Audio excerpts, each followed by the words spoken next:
allons parler de la persévérance. C'est quoi la persévérance?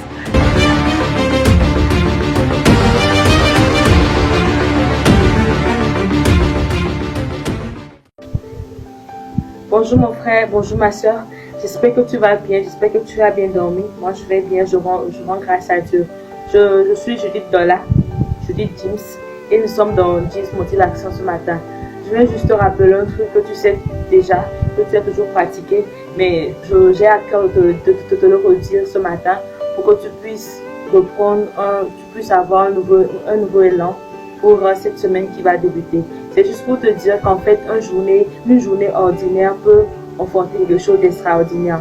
C'est pour te dire qu'une journée si la journée précédente s'est très mal passée pour toi, cette journée qui vient de commencer peut en fait être une journée extraordinaire. C'est pour te dire qu'une journée ordinaire, qui a peut-être encore commencé aujourd'hui, peut en fait être cette journée-là qui va te faire enfin avoir ton état ou te faire passer de la prison au poste de premier ministre ou encore te ramener à ton Boaz.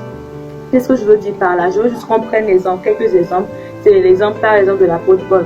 Le jour où Saul, devenu apôtre Paul, poursuivait et persécutait l'église sur la route de Damas, il était loin d'imaginer en fait que ce jour ordinaire, où il allait continuer sa persécution, allait être le jour où le Seigneur Jésus-Christ allait se manifester à lui sur ces routes-là et enfin lui confier une mission de vie. C'était une journée ordinaire qui avait commencé pour lui, mais cette journée-là s'est achevée avec un truc extraordinaire parce qu'il a rencontré le Seigneur Jésus-Christ sur sa route. Prenons notre exemple, l'exemple de Moïse. Le jour où l'Éternel a parlé à Moïse au travers le buisson ardent, c'était un jour ordinaire pour Moïse. Je suis sûr que Moïse passait par là chaque jour. Il faisait ce qu'il fait d'habitude. C'était des jours ordinaires pour lui. Mais il était loin d'imaginer que ce jour ordinaire qui a encore recommencé allait en fait s'achever sur un truc extraordinaire où l'Éternel allait lui parler au travers un buisson ardent.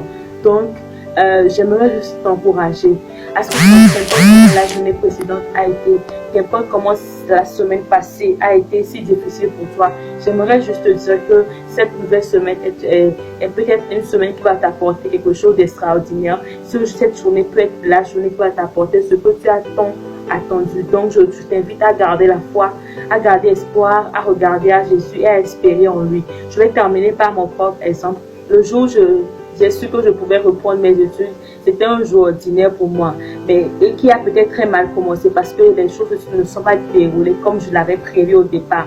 Mais j'étais loin d'imaginer qu'avant la fin de cette journée-là, j'allais enfin avoir l'opportunité que j'attendais depuis longtemps pour reprendre les cours.